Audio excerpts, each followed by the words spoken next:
Hey guys, snow day again, but we missed class, so I'm going to bring the lecture to you. I'm going to put these on YouTube so that you can watch them.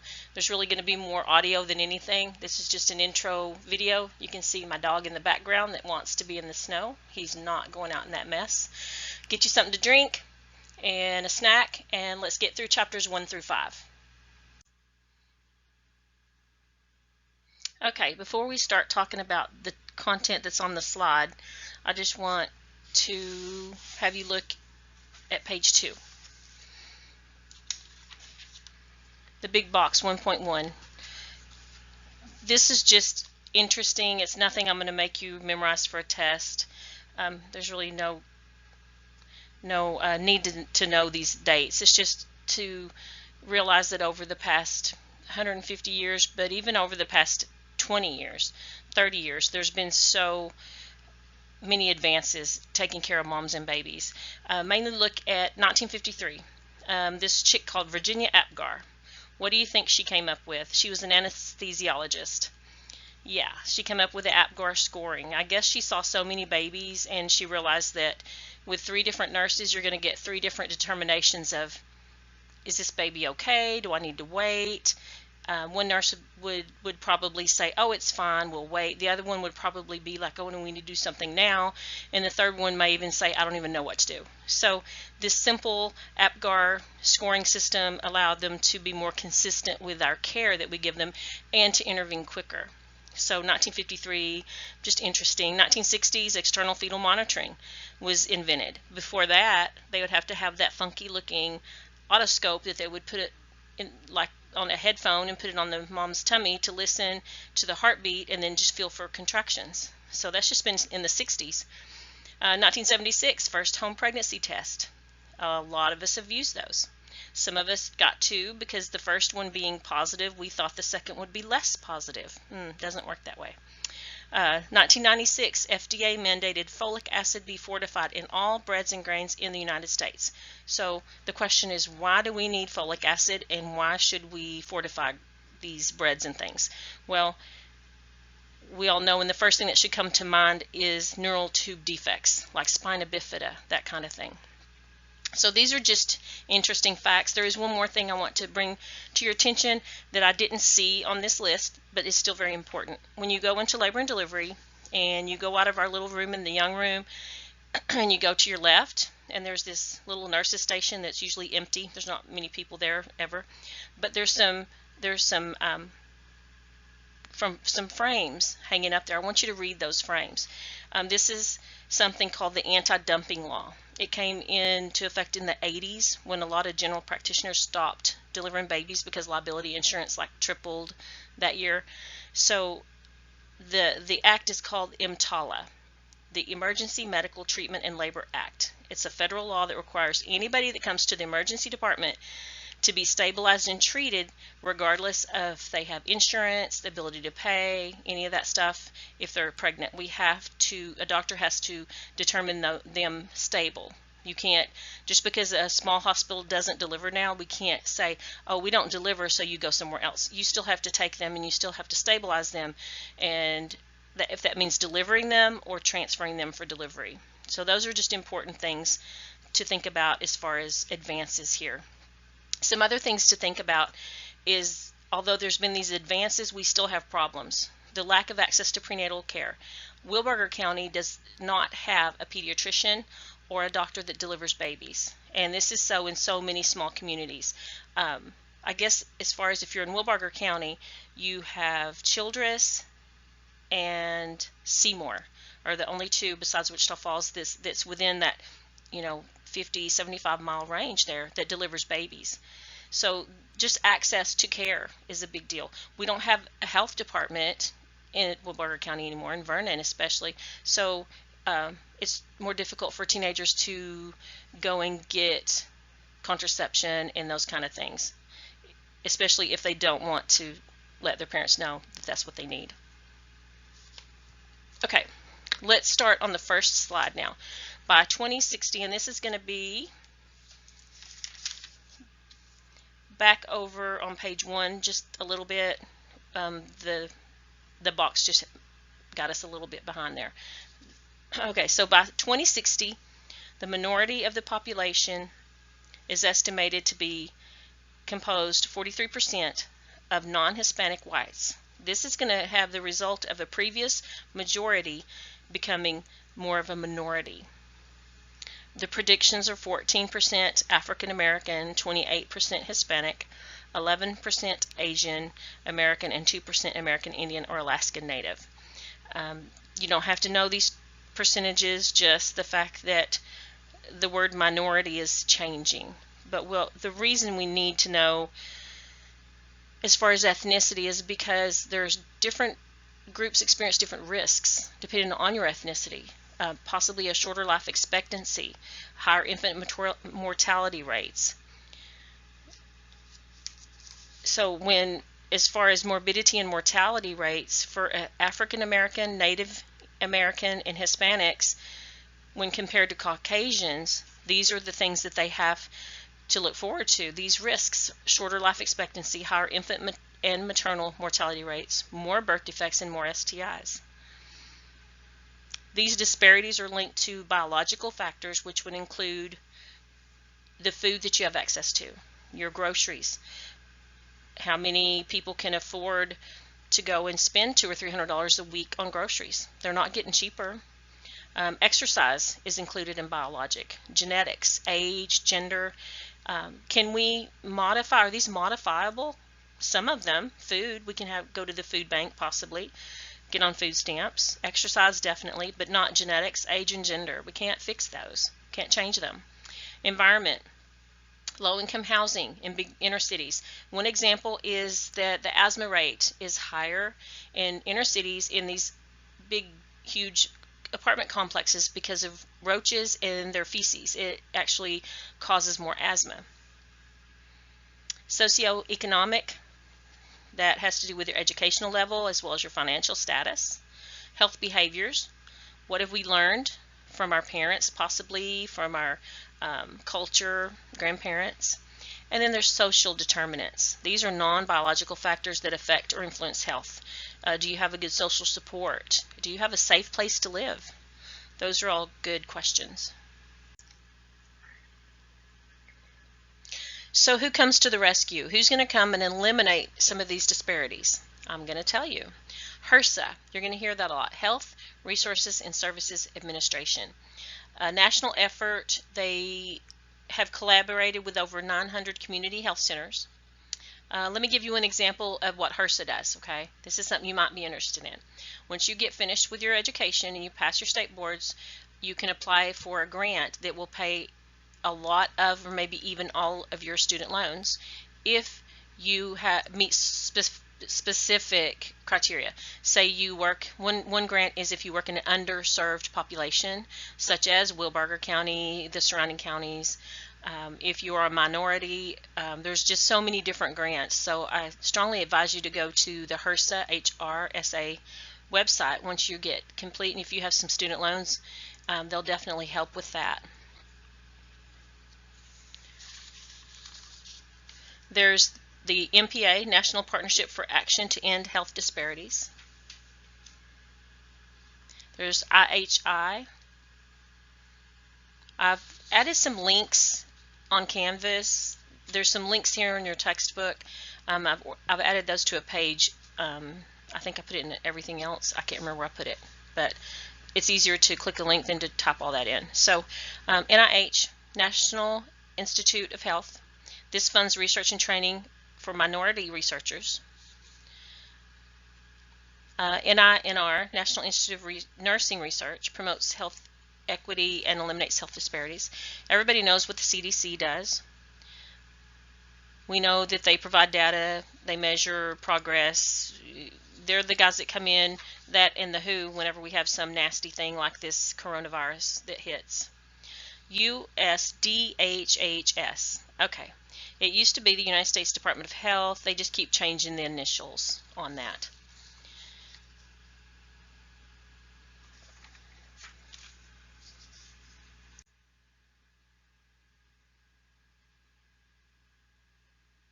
All right, Contemporary Issues and Trends, Healthy People 2020. Just turn the page.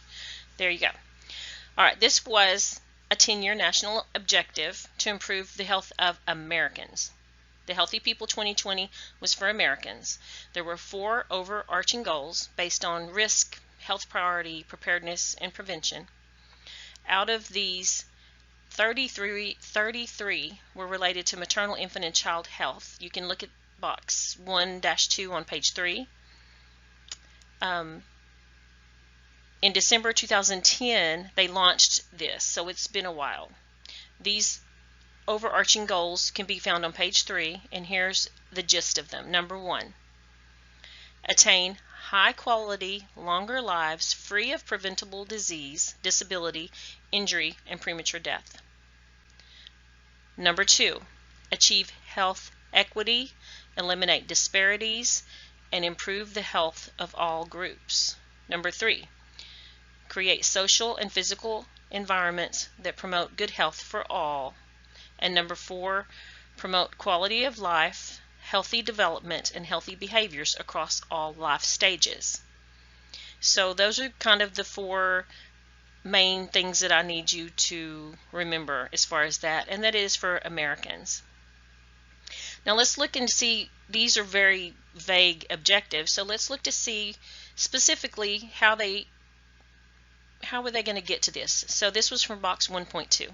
So number 1 was to increase the proportion of pregnant women who achieve a recommended weight gain during pregnancy. All right, so we're going to talk about that when we talk about nutrition in chapter, I can't remember, 8, 9, one of the chapters next week we're going to talk about nutrition. So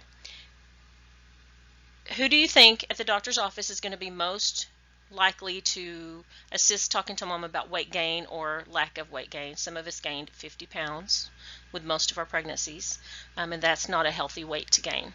So it's going to be the nurse, because the doctor's got a limited amount of time, a lot of patients to see, and we're with the patient more. So we're the one that's going to help with that initiative. A second objective to get to these big goals was to decrease preterm births. So think about you guys that have already been in labor and delivery. What is the earliest they will let them do an induction or a C-section? When you're in the labor and delivery department, when they pull that big book out and they start scheduling these C-sections, these inductions, listen to them as they talk. See how many weeks they are.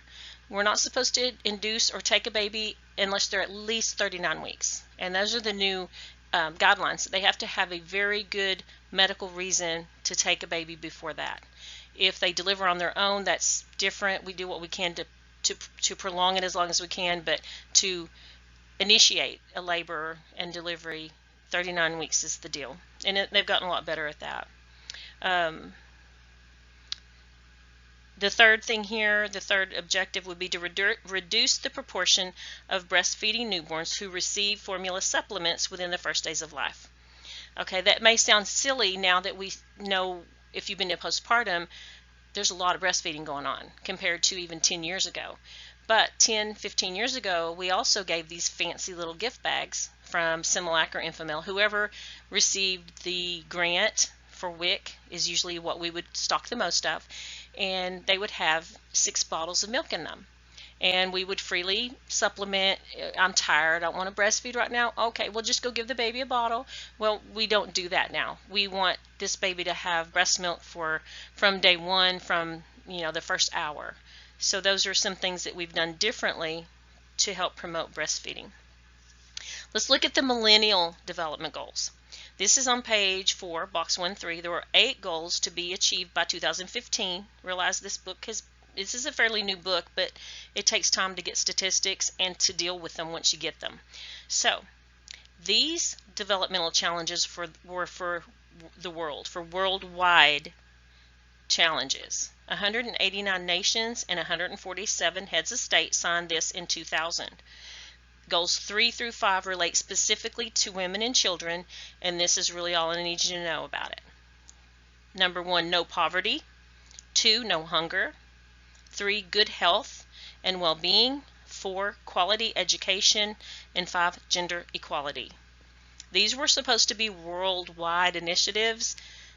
We can't get these things right here in the United States. How many of you know of females, how many of you ladies know of men that have the same job that you do and they still make more money? Sorry, that's a sore point for me. It still happens. How many of you still know somebody that is in poverty and they're still hungry and they still don't have health insurance here in the United States? So yeah, this is a big, huge goal to try to get this worldwide. I think we need to do better even here in the States. So they did achieve or partially achieve many of their goals. One example would be extreme poverty in developing countries, which was decreased in 1990 from 47% to 14% in 2015. Again, that's just an example. You don't have to know that. If you want to check that out, you can go to Millennium Goals 2015 and you can see that report. It's just interesting. Like I said, I like numbers and statistics.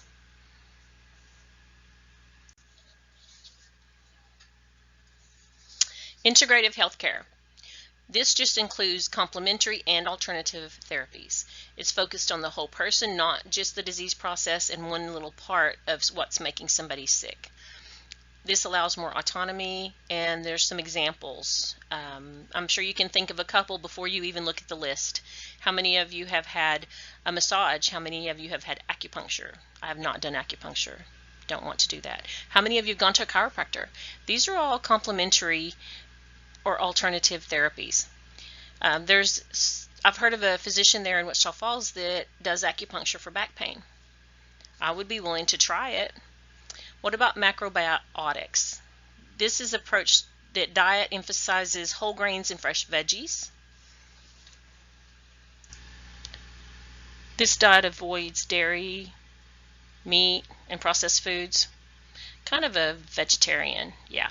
It's supposed to provide the body with essential nutrients that can function efficiently without extra toxins that have to be eliminated or stored.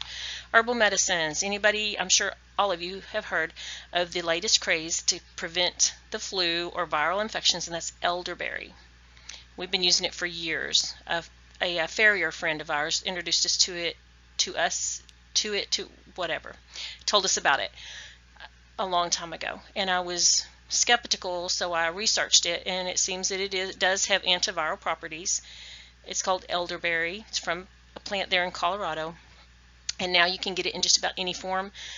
Don't get the concentrated, it's nasty and it gives you heartburn. Get the gummies, they're much better.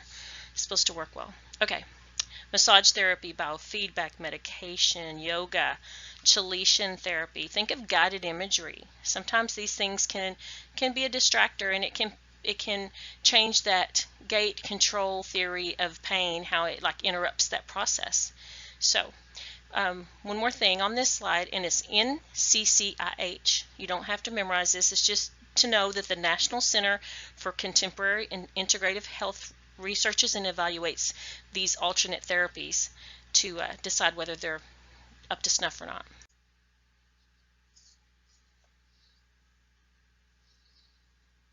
Interprofessional education. Collaborative learning environment.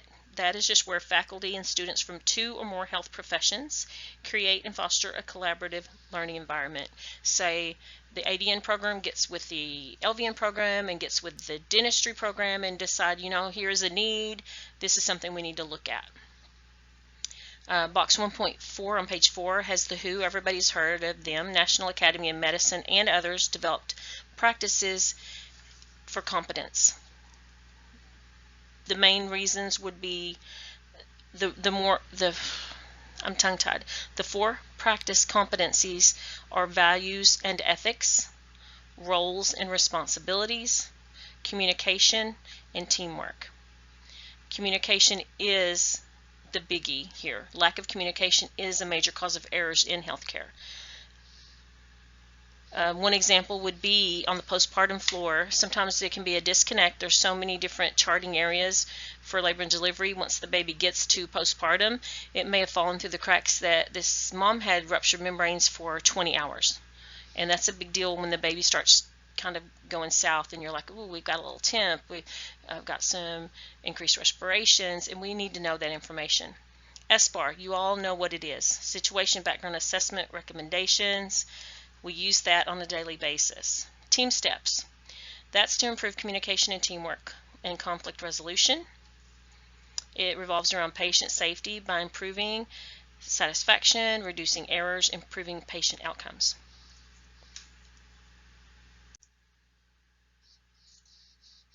All right, we've already agreed that there are problems with the United States healthcare system delivery system, haven't we? That we have problems with it.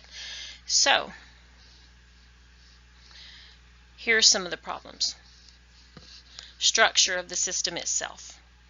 It is expensive. Sometimes it's inaccessible. Remember, some counties don't deliver babies, so do you know somebody that maybe can't make it 50 miles for a 10-minute doctor visit?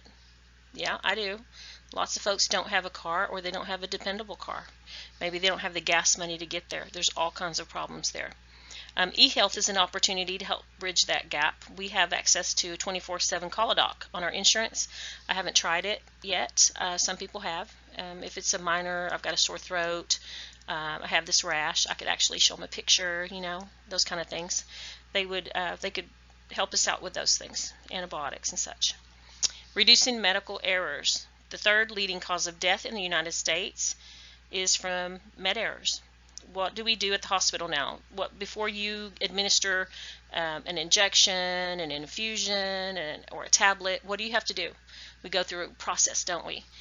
And we call it KBMA, Knowledge-Based Medication Administration. You scan the patient's bracelet, you verify the information, you scan the medication, it pops up, yes, you can give this, no, you can't. Can we still mess that up? Certainly, we are human. We can be in such a fast pace that we don't realize that the pop-up just came up that said something's wrong here, and we just click through it, and it can be done. But now they have a record of it. If I continue to administer that after it said not to, I can get dinged because I'm the one that logged in, right? So it's still a possibility to make the error. It's just less likely. Higher cost of healthcare, and there's reasons for this. Our obesity rate is at an all-time high. We have increased number of low birth weight babies because of technology. We're getting them at 23, 24, 25 weeks, and they're surviving.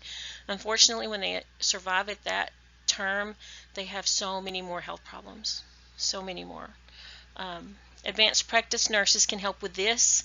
It doesn't necessarily help us with costs. How many of you pay the same whether you see the doc or the practitioner? Yeah, But now that physician group can see more patients. Limited access to care. We already talked about that. Inability to pay is the #1 limit. This is interesting, not anything you have to memorize, but in 2014, 33 million people were still not covered by insurance. Obamacare has not done what it said it would do. I know people that still aren't insured. They can't afford the insurance, or maybe it's that they work but they can't afford to put their family on. There are other resources. You can do CHIP. There is something that I was able to get for my son because he has special needs and he is on Social Security, like SSI, that if I keep him on my insurance and pay for him to be on my insurance, they will reimburse me for the cost of my insurance every month for my family. If you're interested in that, get with me. I'll tell you more about that if that's something that you could maybe benefit from.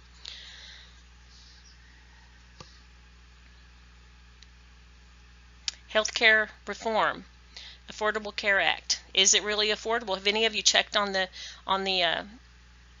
little, I can't remember what they're called, those sites on the internet? I've looked at them back when they started just out of curiosity. It is not always cheap. One interesting thing that A1 has been able to add contraception to our insurance with no out-of-pocket costs. I think that's important. Accountable care organizations. These help improve the health of populations by containing costs, preventing med errors, and eliminating duplicate care. If I had a CBC yesterday and there's not any obvious bleeding or symptoms of, do I really need one tomorrow? Question. No. Health literacy. You have to be able to read what you're given as far as discharge instructions and understand it. You have to understand how to take your meds. Oh, my granny, I have to tell you this story, bless her soul. She's passed a couple of years ago during spring break. She was almost 90. She had had a stomach upset. She had gotten some medication to kind of help her stomach, Bentyl, to help with the cramps, right? Well, some of these older folks don't question a doctor. They give you medication, you're going to take it till it's gone. So I was talking to her one day and she's like, I'm so sleepy. And I'm like, Granny, what are you taking? And she told me, I'm like, you don't have to take that anymore. That was just why you needed it. So she quit taking the Bentyl and she wasn't sleepy anymore. So they have to understand, what are the instructions for this medication? Is there a language barrier? And of course, we don't use all these little terms that we're telling you. You guys use your nursey words. When we do discharge teaching, we don't use nursey words. We keep it very simple.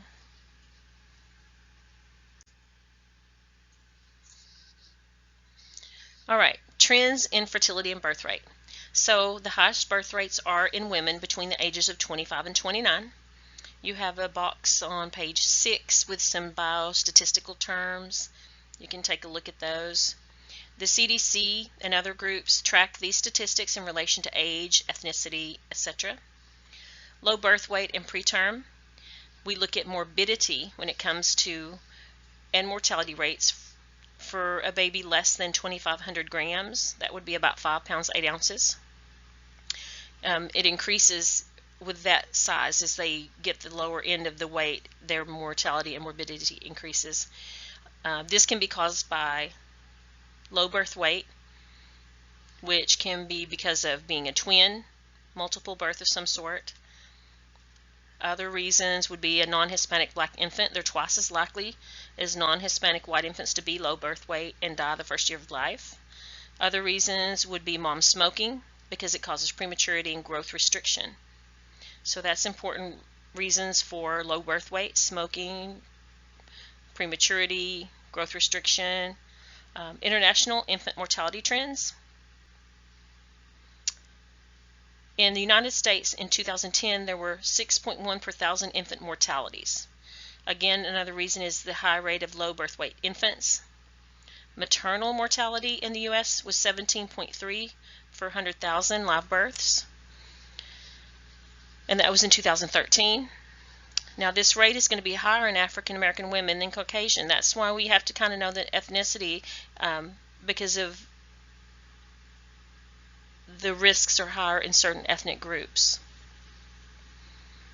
The CDC estimates worldwide that approximately 800 women die each day of pregnancy or childbirth related problems. That still can be problematic.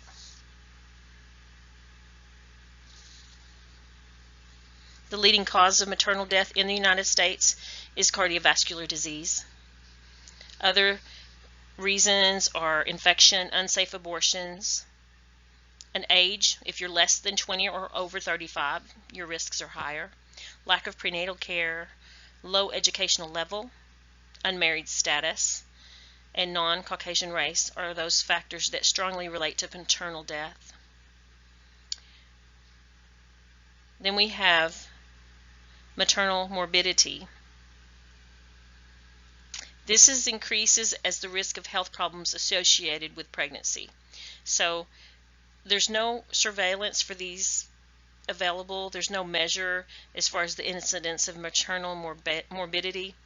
We think of it as conditions that were there before they got pregnant, such as hypertension, renal problems, medical complications that occurred during pregnancy, but they're not really directly related to that pregnancy. Respiratory failure, septicemia, those kind of things.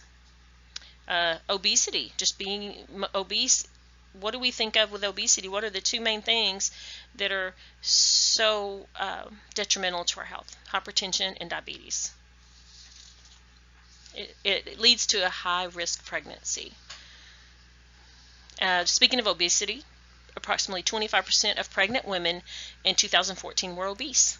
That's a quarter of all pregnant women in the United States. Wow.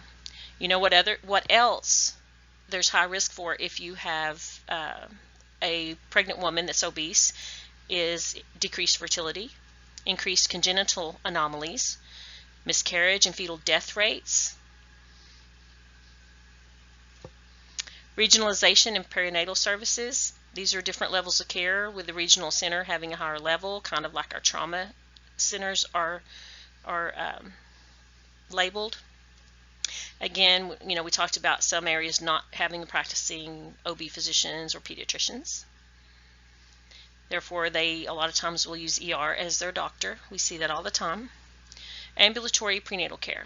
Basic care, obstetrician, family doctor, certified nurse, midwives, specialty care, obstetricians doing diagnostic testing and managing the OB and medical complications. There's subspecialties that deal with genetics, advanced fetal therapies. High technology care would include pre-conception counseling, fetal heart rate monitoring, telehealth, those kind of things.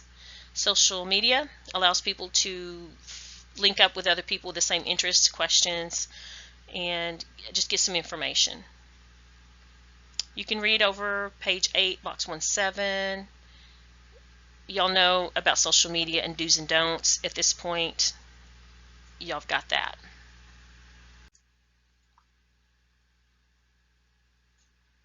Community-based care.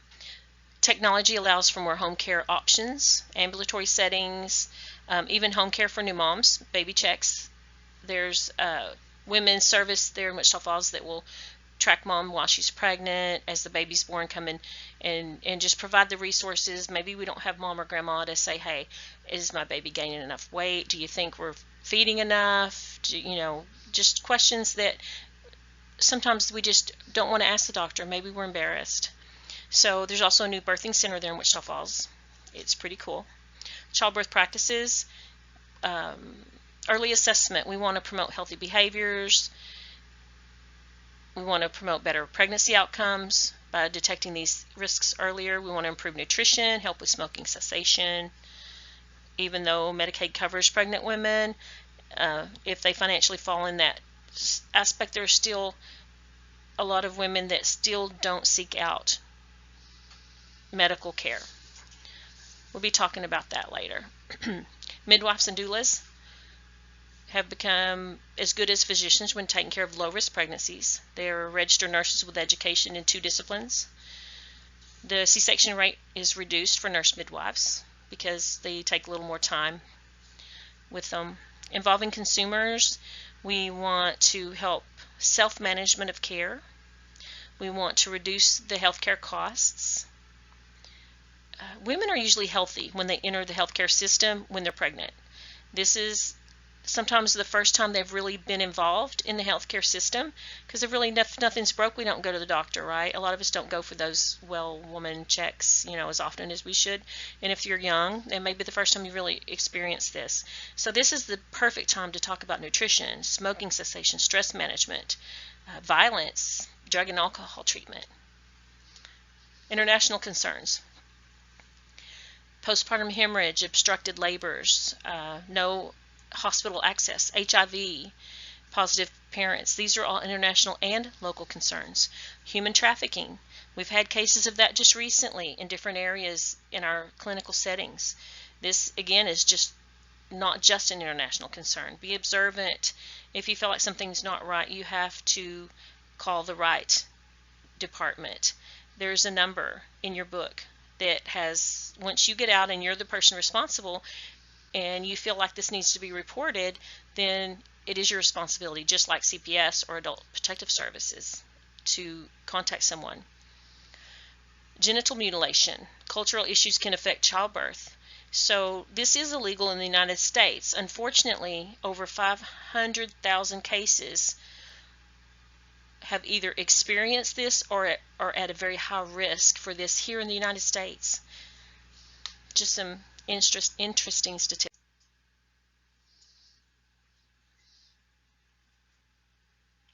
In 2008, the IOM initiated a 2-year process to assess and transform the nursing profession.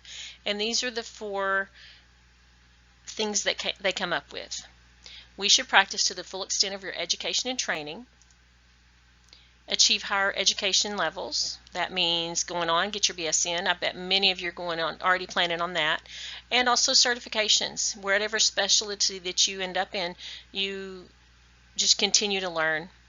Nurses should be full partners with physicians and other healthcare professionals and plan and policy make. You guys will be instrumental in doing this as you get into those areas and start working in the field of nursing.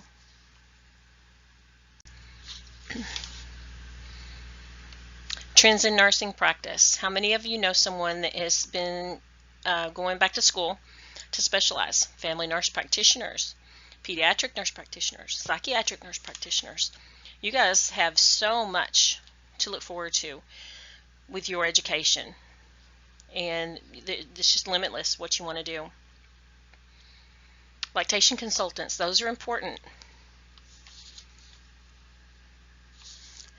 Having these access right there the first couple of days when people are trying to figure out how to breastfeed, very important. Look at, let's see, page 10. In 2000, the IOM proposed a common language to describe the contributions of nurses to patient care. So specialists and generalist nurses use this language to make sure that everybody understands what is being done, and also for coding, ICD-10s, and when you get out and you specialize, a lot of times you have to do your own charges, and this is some of the language that comes up as well. It's kind of like the charting system that we use. You know, you don't just free text. Somebody had to come up with the most common words and the most common assessments and such, so that, because there has to be some consistency to the charting, and everybody has to understand what each term means. So that's just some interesting stuff.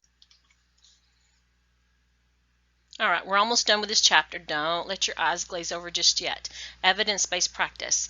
Don't roll your eyes. It's a good thing. Evidence-based practice just means that what we do, our skills and our assessments and our treatments and everything we do as nurses, is based on scientific evidence that is supported through action and trials and clinical trials, and it's been proven. Evidence-based practice. It is an awesome science.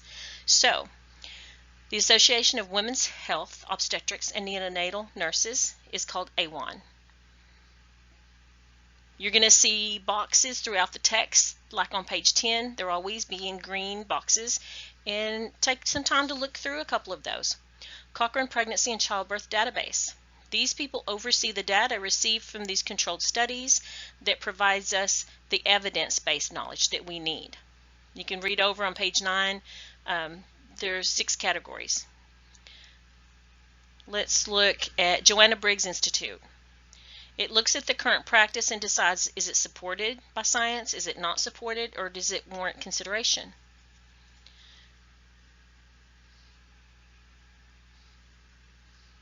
And then we have the World Health Organization. Everybody knows who that is. It's a global perspective. Issues with HIV and transmission rates, Zika, the coronavirus, anything that is globally problematic, the World Health Organization will get involved in that.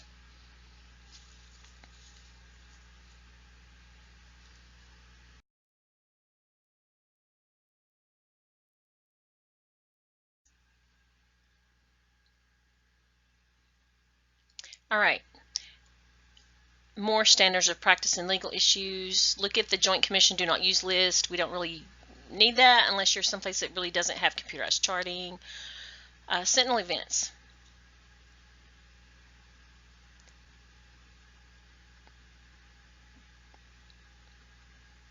This is any event that's not due to the underlying condition or natural course of a patient's condition. It affects the patient, resulting either in death, permanent harm, or severe temporary harm. Immediate investigation and response is needed. An example would be maternal death related to childbirth, a perinatal death if an infant is greater than 2,500 grams, discharge to the wrong family member, hemolytic transfusion reactions, and foreign bodies left in after surgery, or even falls. Let's look at failure to rescue. This would be failure to recognize or act on early signs of distress. So let's repeat that. Failure to recognize or act on an early sign of distress. So these are important for you to know. You probably have been talking about these a little bit, and you will talk about them more in community. And these are some things that you will see on your NCLEX. So careful surveillance, we ID complications, we need quick action, appropriate intervention. Some examples: placental abruption, postpartum hemorrhage. Who do we call at United Regional if a patient is, if we're having problems? Early on, we see this, who do we call? We call the FAST team. I can't do this on the computer well, but there you go. Yeah, call the FAST team.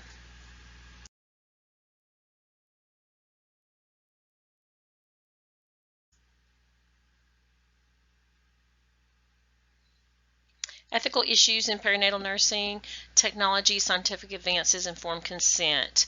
Let's look at technology. Induced ovulation, in vitro fertilization, multi-fetal pregnancy reduction. Are these ethical? Question mark. That's something for you to decide. That's a personal opinion. That's a personal belief there.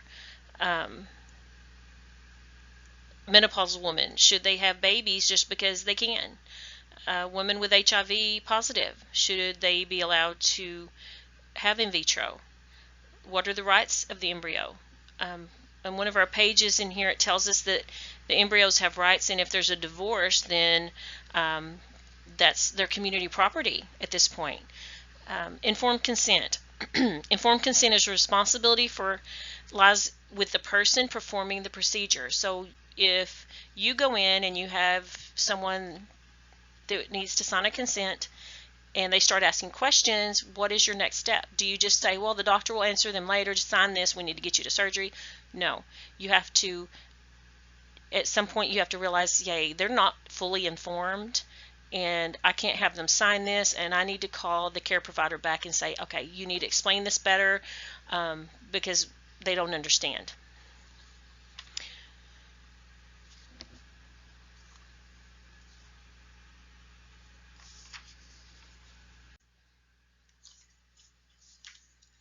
The rest of these slides just have some cool pictures and some interesting statistics that, again, you don't need to memorize, just be aware of. I think it's the coolest thing. They can do surgery on these little guys in utero, and it's just, technology can be a great thing. All right, that's the end of chapter 1. We're going to start on chapter 2.